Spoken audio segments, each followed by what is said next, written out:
Bonjour Benoît, merci tout d'abord d'avoir accepté de participer à cette interview. Et donc pour commencer, raconte-nous un peu qui tu es, c'était quoi ton parcours scolaire? Bonjour, je suis docteur ingénieur de l'Université libre de Bruxelles. J'y ai fait toutes mes études, inclus le doctorat. J'ai étudié d'abord mon baccalauréat et mon master en tant qu'ingénieur civil électricien. Et ensuite, j'ai décidé de continuer dans la recherche et en parallèle d'être assistant pour les travaux pratiques sur les machines électriques, j'ai également fait mon doctorat qui traite de la transition énergétique dans le réseau basse tension, c'est-à-dire dans le réseau résidentiel. Et ça veut dire quoi exactement? En plus court, on sait qu'on est face à une certaine transition énergétique dans le réseau résidentiel. Les voitures deviennent électriques, donc on charge à la maison et on consomme plus. On sait qu'on va se chauffer avec des pompes à chaleur plutôt que des chaudières au gaz ou au mazout. On sait qu'on a de plus en plus de production photovoltaïque et tout ça va bouleverser l'infrastructure électrique actuelle pour lequel il faut se préparer et munir les opérateurs du réseau de nouveaux outils. Ok. Et du coup, maintenant, tu fais quoi après la thèse et surtout, qu'est-ce qui t'a amené au Luxembourg? Bien, je voulais continuer dans ce sujet. Et il se trouve qu'au Luxembourg, le réseau électrique est particulièrement en avance, surtout de manière générale dans l'Europe et dans le monde, et permettait que de tels algorithmes ou de tels outils qu'on peut développer d'un point de vue plus théorique peuvent être plus rapidement mis en place au Luxembourg en particulier, parce que l'infrastructure est disponible et en avance, entre autres parce qu'il y a énormément de ménages qui sont munis de smart meters, qu'on appelle aussi donc les compteurs intelligents, qui permettent d'avoir une consommation en quasi-temps réel de la population. Ok, et donc du coup, tu fais quoi exactement maintenant au Luxembourg? Donc là, je suis la société Nexlab depuis 2018, okay. Qui est une société qui justement développe des outils pour les opérateurs du réseau électrique, comme Creos au Luxembourg, et on essaye de faciliter cette transition énergétique. Et au sein d'Nexlab, je développe du coup des algorithmes en conséquence de ma thèse qu'on injecte dans ces outils. Et moi, je sais que pour toi, l'écologie, c'est très important. Et dans ce module, on a vu que Internet et tout ce qui est numérique consomme quand même beaucoup et a un impact non négligeable sur l'environnement. Oui. Et donc, je voulais te demander, est-ce que dans ton travail, tu peux un peu développer cette passion pour l'écologie et tu peux te battre pour l'écologie et pour tes convictions? D'une manière assez indirecte, en aidant le gestionnaire du réseau électrique, par exemple en ayant une meilleure vue du réseau, c'est-à-dire en permettant aux gens et aux gestionnaires du réseau d'avoir la consommation temps réel du réseau. On peut agir sur notre consommation, tant en tant qu'opérateur qu'en tant qu'utilisateur, mais ici parlons plutôt d'un utilisateur. Si j'ai des appareils qui consomment beaucoup ou moins, c'est difficile de se le représenter sur sa consommation annuelle. On reçoit une facture mensuelle, on voit sa consommation annuelle et on ne sait pas agir dessus. On ne se rend pas compte si un appareil est défectueux, si on a plutôt tendance à consommer pour telle ou telle raison.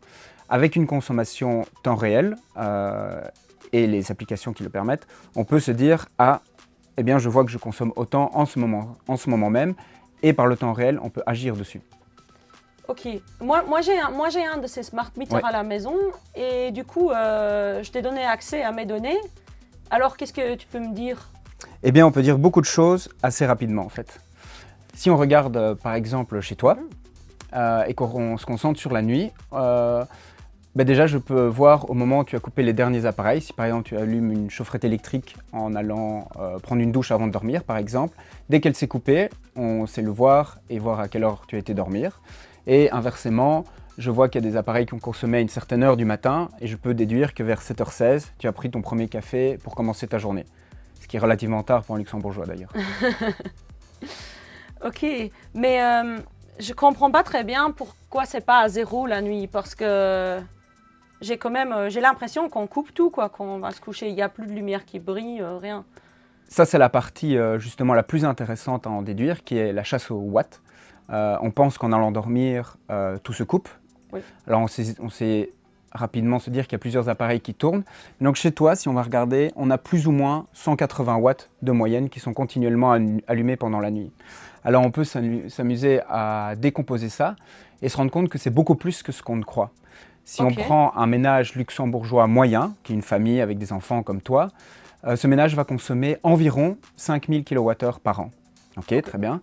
Et bien 180 watts en continu, ça fait déjà un tiers de ça. Donc rien que sur la nuit, cette veille qui est la nuit et le jour évidemment, représente déjà un tiers de toute sa consommation annuelle. Ok, waouh. Alors tu me disais, je coupe tout, Ouais. oui, mais ça m'étonnerait que tu coupes tes frigos, ton surgélateur par exemple. Ouais, non, en effet. Et de la même manière qu'il y a plein d'appareils qu'on ne pense pas à couper parce qu'on pense qu'ils ne consomment pas beaucoup, ce qui est le cas, mais on en a de plus en plus, en conséquence de cette facilité d'avoir de plus en plus d'appareils électroniques ou électriques qui ont effectivement des consommations faibles, mais on en a de plus en plus. On va par exemple, comme dans ton cas, avoir 1 ou 2 ordinateurs, des portables qui ne consomment pas beaucoup mais qu'on claque simplement et qu'on laisse en veille pendant la nuit. En effet. On va avoir son ancien frigo qui, comme il consommait beaucoup, on en a un nouveau qui est plus performant, mais on garde l'ancien pour avoir un frigo à boissons. En effet. On va avoir un surgélateur pour stocker plus pendant d'autres périodes de l'année. Et puis à ça, on va éventuellement avoir un petit serveur pour pouvoir stocker beaucoup de photos parce qu'on fait de plus en plus de photos. On va avoir un deuxième routeur avec des satellites parce qu'on a une maison et on ne capte pas le Wi-Fi partout, donc on ajoute des satellites en plus. On ne coupe pas son Wi-Fi, on éteint la TV, mais on va laisser le décodeur allumé. Et tous ces appareils, si on prend individuellement et qu'on regarde ça, aucun n'est vraiment le gros consommateur. Il n'y a pas un poste qui consomme beaucoup, mais on a plein de petits appareils qu'on laisse et qu'on achète de plus en plus et qui, même s'ils sont plus efficaces énergétiquement parlant, on en achète de plus en plus. Ok. Mais du coup, je peux faire quoi? Parce que je peux pas commencer à éteindre mon frigo. Alors non, certains pourraient dire, est-ce qu'il faut absolument avoir un frigo à boissons qui tourne toute l'année? Ça, c'est des choix personnels.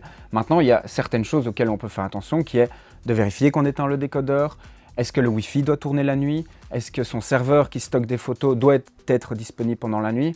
Ce genre de choses, pendant la nuit, on peut y faire attention ou éviter d'acheter et de laisser tourner des appareils superflus. Et donc, en fait, avec le smart meter, dans lequel ta boîte sur lequel ta boîte travaille aussi, avec celui-là, je peux mieux observer en fait ce qui en veille et je peux mieux voir ma consommation. Oui, nous on agit comme passerelle entre ce smart meter qui mesure votre consommation et l'application sur le téléphone qui permet de voir en temps réel ce qu'on consomme et se rendre compte de ça soi-même. Et donc du coup décider peut-être d'éteindre quelque chose. Effectivement. De mieux optimiser ma consommation. Ou ne serait-ce que d'identifier ceci et de se rendre compte qu'on a toute une série d'appareils qui consomment plus que ce qu'on pourrait à première vue croire. Ok, oui, c'est intéressant tout ça. Mais maintenant j'ai la petite question qui pique. Donc on vient de voir dans ce module avec les élèves que en fait ce qui consomme le plus ce sont les données et les serveurs, donc les centres de données sur lesquels toutes ces données sont stockées. Donc ça c'est vraiment ce qui a le grand impact sur l'environnement. Et donc ce que je me demande avec ces smart meters, eux aussi ils doivent stocker des données. Et donc est-ce qu'au final, avec tous les données que ces smart meters vont stocker, est-ce qu'on ne fait pas plus de mal que de bien? Donc est-ce qu'au final on ne consomme pas de nouveau plus que ce qu'on peut optimiser à l'aide de ces smart meters? Donc c'est vraiment une très bonne question.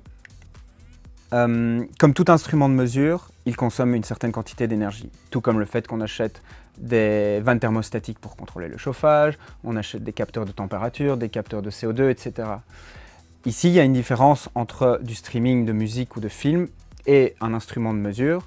C'est qu'on va envoyer quelques nombres et c'est tout par capteur, versus un film qui a un débit beaucoup plus grand en comparaison.